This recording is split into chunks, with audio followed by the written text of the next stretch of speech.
Welcome everyone to another edition of Play It Through, and on this edition it's Alpha Mission, brought to us by S&K. Alpha Mission is an early example of a vertical shooter on the NES.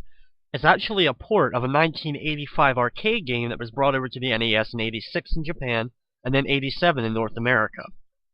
Alpha Mission features some pretty cool boss battles, multiple weapons to use, as well as different power-ups and power-downs. The real only negative thing about Alpha Mission is being an early NES title, it's one of those that ends up looping and really has no end. There's 13 total levels in the game, and then it loops back to the original first level. However, there's really only 6 levels, as 7 through 12 is actually a repeat of 1 through 6. During this run of the game, I will be showing off all 13 areas of Alpha Mission. So here we go with Alpha Mission for the NES.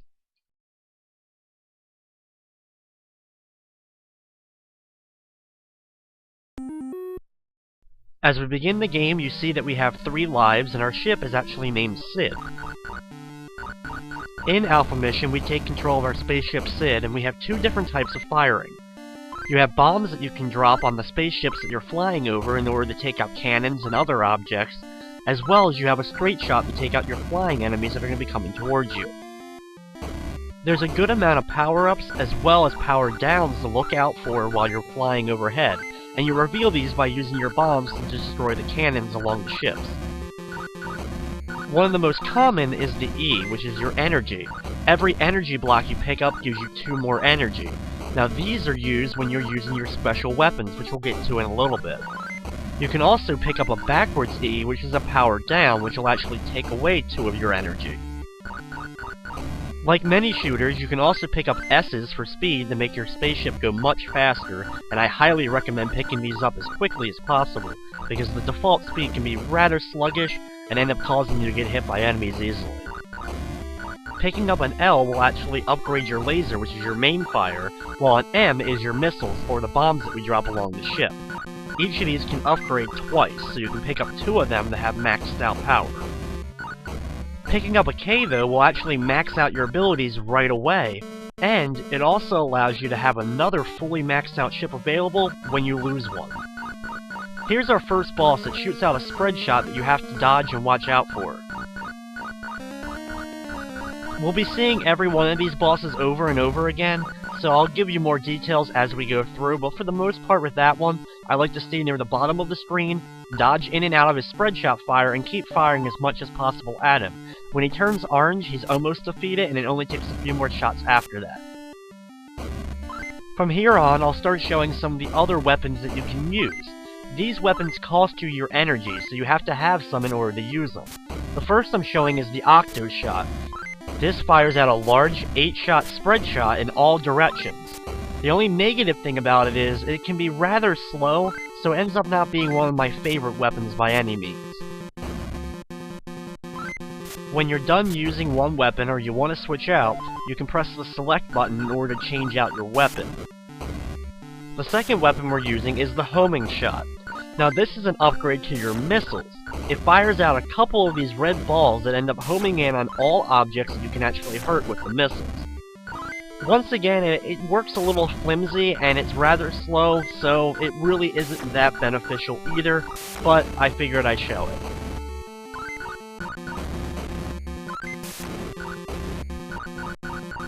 There's not a whole lot of enemy variety in Alpha Mission, so we'll be seeing a lot of the same enemies. For the most part, the cannons that align the ships really aren't our biggest threat. It's going to be those airborne enemies that can possibly run into us, as well as fire at us. Here I'm switching to the Paralyzer Gun, probably one of the more strange of the weapons available to you. Basically what it does is it actually will stop smaller enemies right in their track, allowing you to have an easier shot at them. I'm really not quite sure exactly how the Paralyzer works, and it's definitely one of my least favorite weapons. However, the next weapon that we're using is the Flame. This fire gun shoots out a projectile straight out, and it's great for hitting all enemies right in your path. It also can destroy fire like it can on this boss. We just keep using the fire straight out and then dodging the boss's main fire to go straight at us, and we just keep hitting it from the sides, and it allows us to do a ton of damage and defeat the boss easily. One of the other key items to pick up is the W's. these will end up warping you about 3 segments ahead. I think it actually warps you 3 checkpoints ahead, but I could be wrong in that. Unlike a lot of the other shooters, when you lose a life you pick up right where you died, Alpha Mission you actually go back to a previous checkpoint, so the warps end up moving you ahead a few checkpoints. Like I mentioned before, there are backwards lettered items that do the exact opposite of what the forward item would do, so you want to pretty much avoid all backwards letters during the course of this game. Also, a thing to look out for is the R's. They decided not to reverse the W, instead they just put a new letter in, the R, which ends up warping you backwards 3 different segments. So you want to avoid them just as much as you would avoid any of the backwards letters, as well as you want to avoid the letter C, which completely downgrades you back down to basic. Our next boss isn't too much different than the other ones that we've been seeing. He has a 3-shot spread shot, which is the main thing that you have to worry about, as well as a fireball that goes straight out at you. Always stand on the sides of him, never directly in front so you can't get hit by his fireball, and then just dodge in and out of his spread shots, firing at him as much as you want to. Now, of course, you can use all your different weapons that you have in the game against these bosses, and some of them are great to use against them.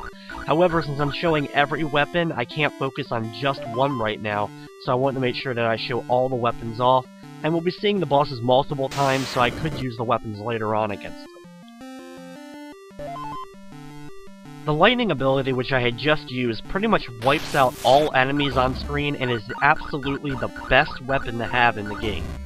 In fact, it's pretty much essential to use against one of the bosses, or else you're going to be in for a really long boss battle. We fight the bosses 3 times each, so I will be using the lightning at least once during the final boss of the game, which is the one that I really highly recommend using the lightning weapon against. The nuclear weapon sends out a little tiny bomb straight out of your ship, and it destroys anything within the parameter for a brief few seconds. It really just works as well as your normal fully upgraded missile or bomb, so once again, it's not really the best weapon to be using, and you shouldn't waste too much energy while using it. One of the last weapons that I'm showing off is the cannon. Basically what this does is spreads out a full 5 shot from your ship, allowing you to shoot out 5 lasers at one time. They can only be fired out one at a time until one of those things goes off screen, so once again it ends up working rather slow and your normal fire may end up being better, but it is a pretty cool weapon and it's one of the better ones in the game. This boss is a little bit tricky because of its sporadic moving pattern, but thankfully it can't come down all the way on the screen, so it can't run into you if you stay at the bottom. So stay near the bottom of the screen and just keep dodging in and out of its fire, and just keep landing little shots at it, and eventually you'll be able to change it to orange, and then finish it off.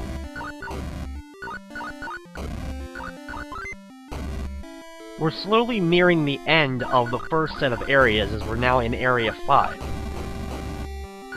These ball enemies are one of the easier ones to deal with. When they come on screen, they end up just standing still in place once they lock there, pretty much staying directly in a row usually, allowing you to take out all of them in only a few shots.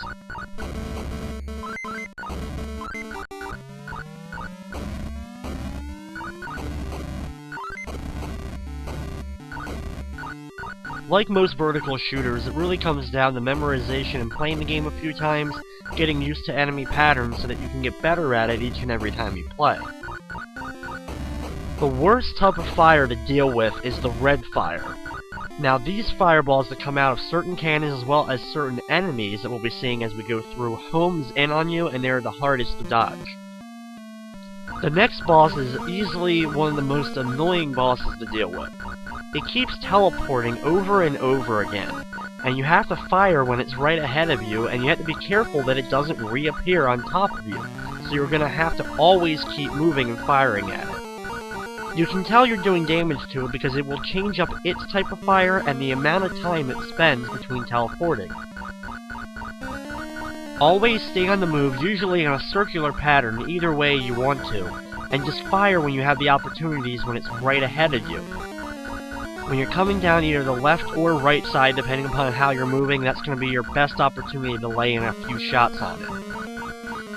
As you can see, as the battle goes on, he slows up his pattern, and this can get really tricky because you're only going to have a couple of seconds in order to hit him sometimes. Thankfully though, during this stage of the fight, he changes up his fire to a much easier to dodge spread shot, so you'll have at least a little bit more chance to hit him, and don't have to do as much dodging. Once you've taken care of him, it's time for Area 6, which is actually the last new area of the game we'll be dealing with.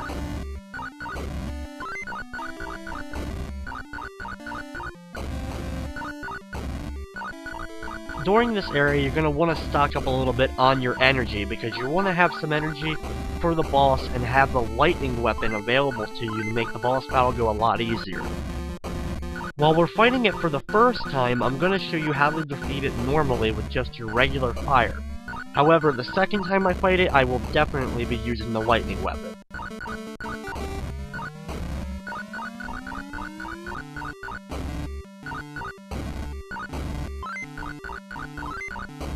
During this segment, we also see pretty much all the normal types of enemies. These white ship enemies are a little bit annoying because once they see you, they home in on you and fire straight at you, trying to charge into you. So instead of actually firing at them, I just let them see me and then I move past them and just let them go off screen. Thankfully, like a lot of shooters, you don't have to destroy every enemy, as a lot of them will eventually leave the screen, or in some cases, they'll actually just destroy themselves when they get to the bottom of the screen. These enemies can also be very annoying because they're coming out from behind you. Then, when they get up a certain amount, they then turn around and come back towards you. They can be really tricky to dodge, and you may end up having a few of them run into you while you're playing. Normally, this would be the area where we would fight a boss. Instead, it opens up and then we have another ship, and this is the ship where the boss is actually located. We're actually fighting the boss on the ship this time instead of fighting it in open space. And here is the actual final boss of the game. You have 4 panels that fire at you that have these weird blue spheres that come out. The most annoying thing about them is they don't go off screen once they're fired. They stay on screen and keep circling you, eventually exploding into a spread shot trying to hit you. You're going to want to use a circular pattern for the most part to try to do your best to go in and out of all the different fire that's coming out of the ship. This can get quite annoying and can be really tricky to dodge these spheres. The thing is though, you can't actually hurt this ship with your normal fire. You have to use the bombs or the missiles in order to take out the squares, and it takes a ton of hits in order to take out each individual square. You have to destroy the 4 squares that are firing at you now, and then destroy 2 squares in the middle. One that's sitting right now in the middle, and then another one which will appear after we destroy the middle one. However, you can't hurt the middle ones until you destroy the 4 outer ones.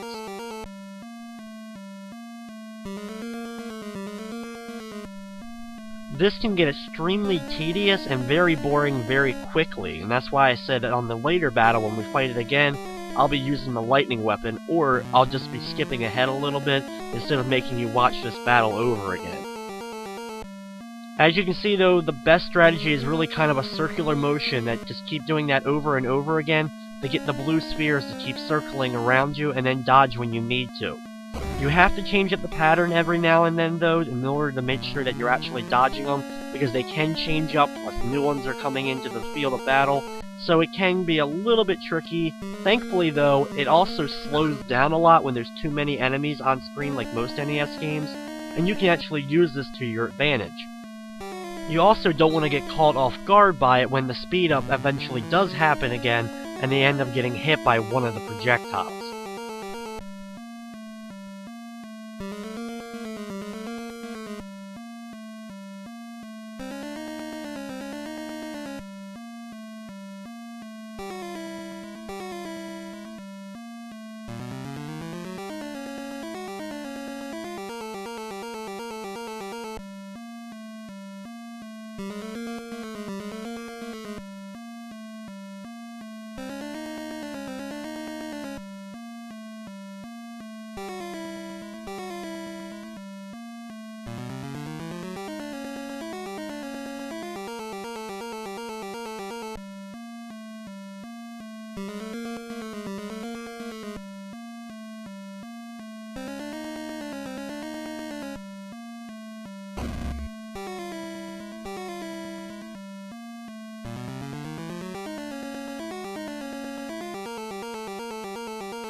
Like I said, it'll take forever, but once you destroy the 4 outer shells, you can start attacking the middle one.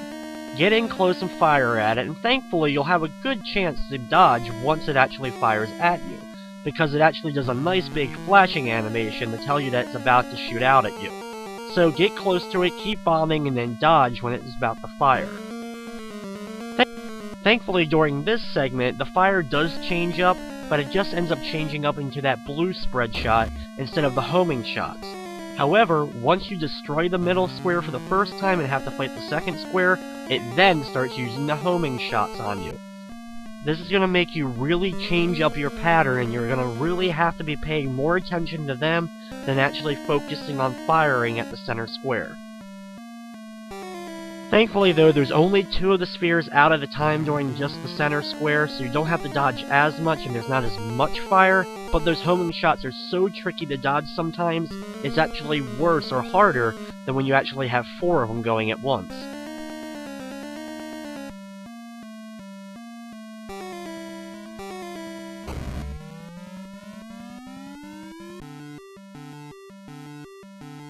Once you're able to finally destroy the ship, you can then grab a couple of extra energy containers before entering Area 7. Now, Area 7 is a brand new area, but it has a lot of similarities to the first area that we dealt with, and it has the same boss as Area 1. Areas 7 through 12 will have the same bosses in the same order as we fought through Area 1 through 6. While we're dealing with the same types of enemies, they do seem to get a lot faster to deal with during this segment, and it can be a little bit trickier in order to dodge them. However, your same strategies will be applying for the most part.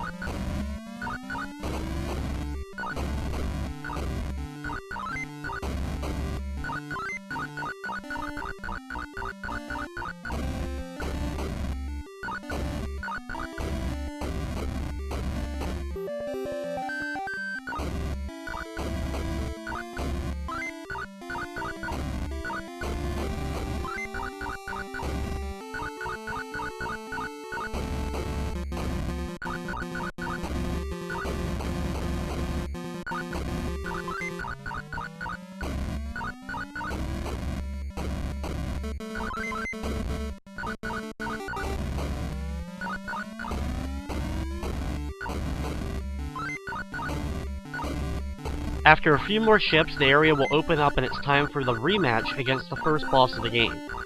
The thing is, the strategy for this boss is going to be the exact same as it was the first time around. We're going to be dodging in and out of his 3-shot spread shot while firing shots directly at him. Since he's one of the few bosses that doesn't have a direct shot straight ahead of him, you can just stand directly in front of him and keep firing till eventually you destroy him. Once he's done though, you move on to the next area, which happens to be now Area 8.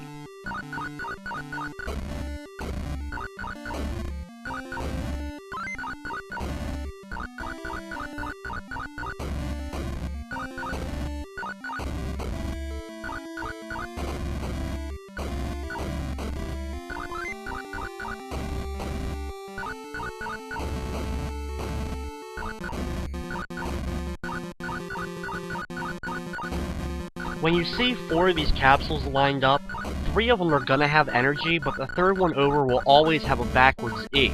So you want to make sure that you don't grab them all, because of course grabbing the backwards one will pretty much cancel out one of the regular E's that you picked up.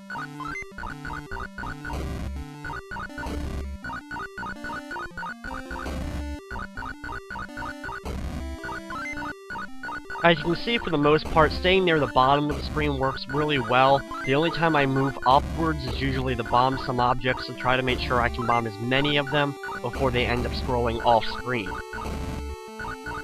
This group of enemies that I've been fighting here, these orange ball enemies, are probably the easiest in the game.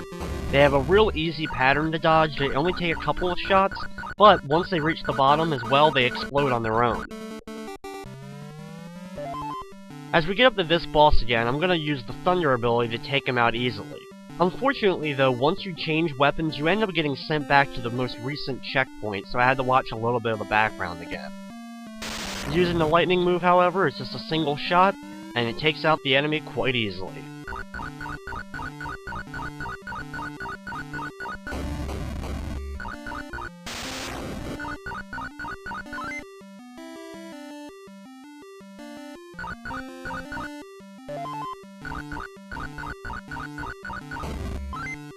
While Alpha Mission may not be the most popular of shooters on the NES, they did make a pretty successful sequel to the game, Alpha Mission 2, which was released for the Neo Geo.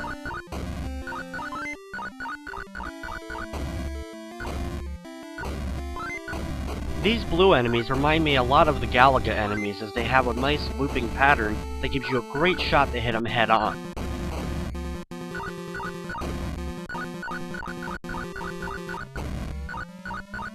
For the most part with these large ship enemies, unless you're using one of the special weapons, I usually just like to go ahead of it as soon as it starts going down the screen, and just wait for it to blow itself up at the bottom.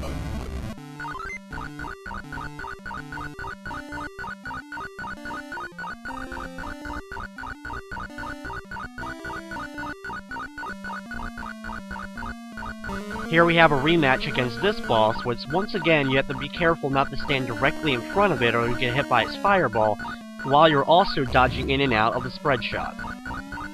If you didn't have too much trouble with it the first time around, you shouldn't have any trouble here, and once it's defeated we move on to Area 10.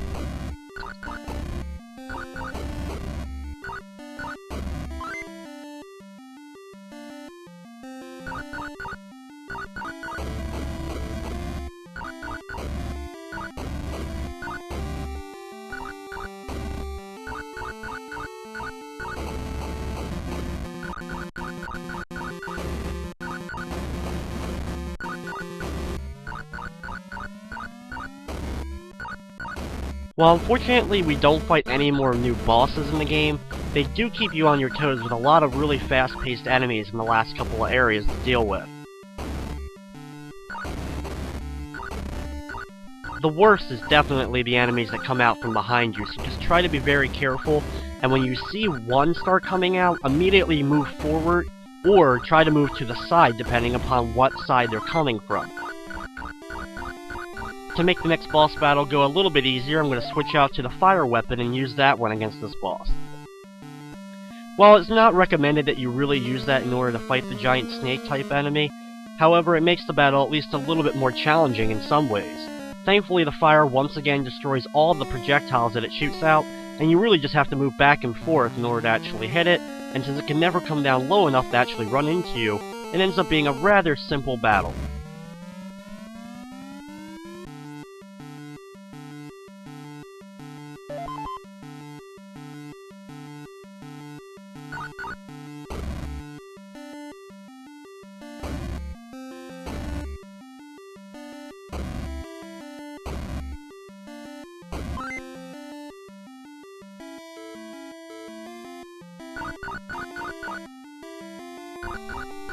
Like I said before with the giant ships, you really just kind of want to wait for them to come down the middle of the screen themselves, working their way down. Eventually when they hit the bottom, they just explode and get out of your way. If you are using one of the special weapons though, you may want to take them on, but with the normal weapon, it's really just not worth the risk of accidentally getting run into by them. Here I'll show off the final one of the special items, and that is the shield. With the shield equipped, you won't be actually hurt by damage, but it only lasts a certain amount of time.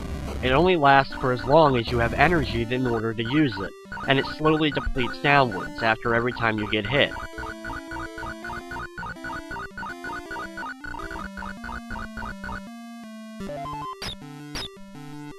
Just for a little bit of added fun, I'm going to switch to the large cannon here to take on this boss. You may have been noticing that the bosses do change color, but besides that, it's pretty much the exact same bosses each time. For this large ship enemy that keeps teleporting, once again, you can use your normal shots in order to hit straight at it, and then you're going to want to keep moving around in a circular motion in order to keep getting it to teleport, and when you're coming down whatever wall you choose, the left or the right wall, that's your best opportunity to lay in some shots on it to hurt it. Once again though, the more damage you do, it'll change up its fire, including changing to the homing missiles, which is probably the worst thing to deal with. But when it gets to its final form, it ends up shooting out the blue spread shot, which is pretty easy to dodge. However, the ship ends up teleporting a lot slower, so you have a lot harder chance of actually doing damage to it.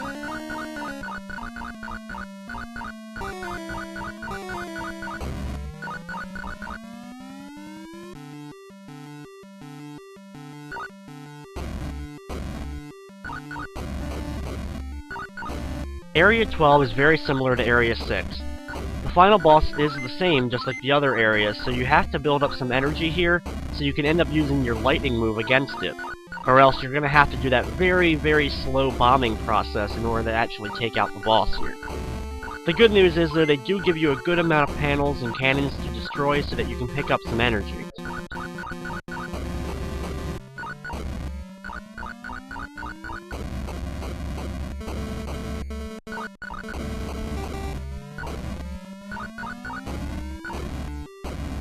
Area 12 is the actual final area where we're dealing with the normal types of enemies, cannons, and such.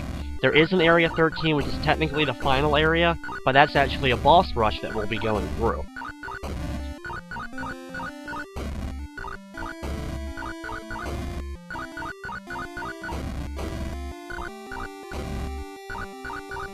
Watch out for some of the bigger enemies, as well as a few more that are come out from behind you, and grab some of the energy that you can get from some of these cannons.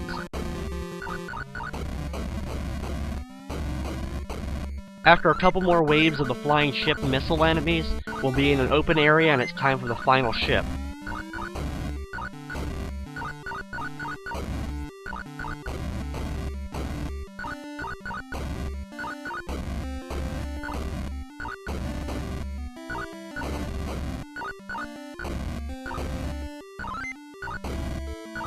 After a couple more missile enemies, the area opens up and it's time to switch over to the thunder weapon.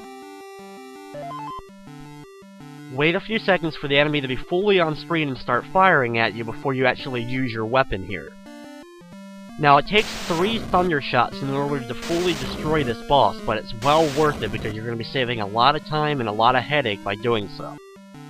Once again, right past that though, there is a few little cannon things that you can grab a couple of little bits of energy, and now it's time for Area 13, the final area, which ends up being a giant boss rush.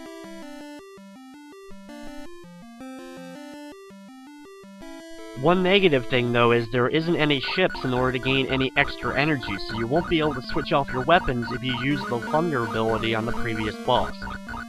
Thankfully though, most of these bosses aren't too challenging, and since this is the 3rd time that we're fighting them, you should have their patterns pretty much down. This boss can be a pain because you can actually only hurt him with the bombs. You'll see as I begin the battle against him that your normal fire ends up traveling just completely over top of him and does absolutely no damage to him, so you'll have to switch up and use the missile weapon.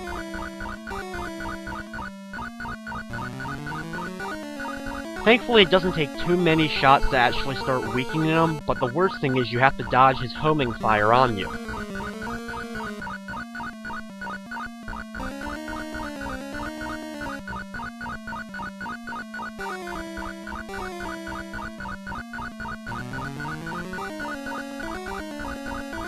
After a good amount of shots though, he does thankfully change up his firing pattern just like all the other bosses and goes to the much easier to dodge blue fire. Once he's taken care of, it's time for the next boss. Now this one's pretty much the same except you hurt him with your normal fire, so just dodge in and out of his spread shot and keep launching normal fire shots at him and he goes down really fast. The giant snake-like boss is the next one to deal with. Dodge in and out of his spread shots and just keep firing. Don't go too far up the screen because thankfully he can't travel all the way down to hit you just like before.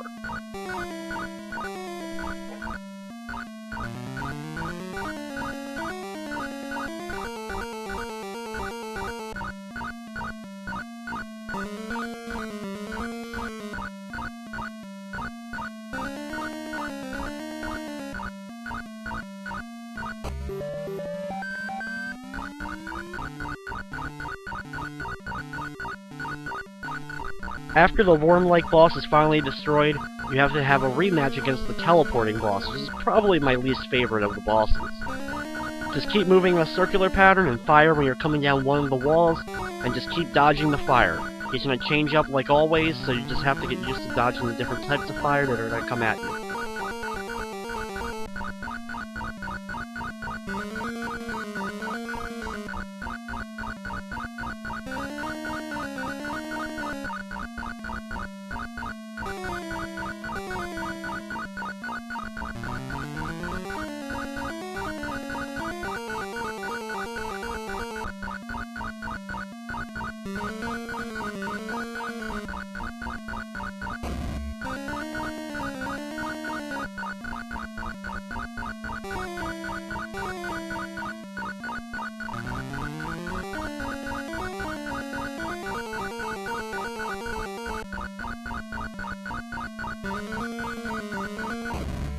Interestingly enough, after you beat that boss, you end up getting a little bit extra of Area 12 or Area 6. You'll have a few more of the normal enemies to deal with before you end up landing on the big red ship at the end. So you actually have to do kind of half of Area 12 over again. The good news is, though, you do get a decent amount of energy shots here, and if you have it available, you can use one of your special weapons against the actual final boss here.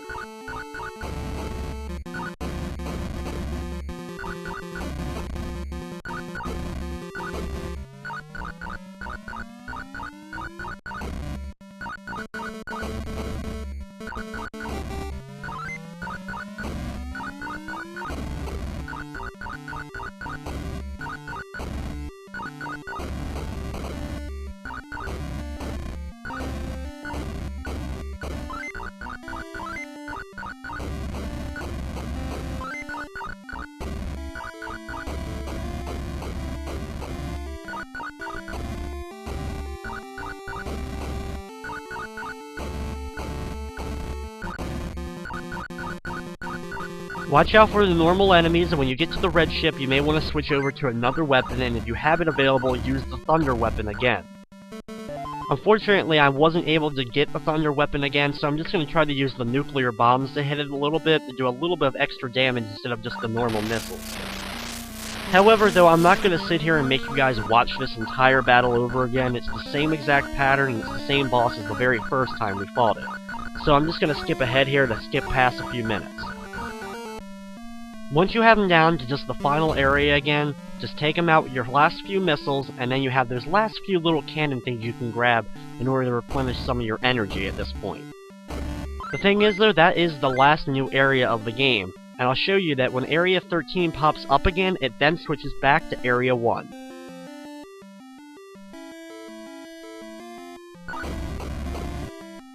So there you've seen all the areas available to you in Alpha Mission. And with that, that's going to wrap up this edition of Play It Through. I'd like to thank you for watching, and of course, I hope you enjoyed.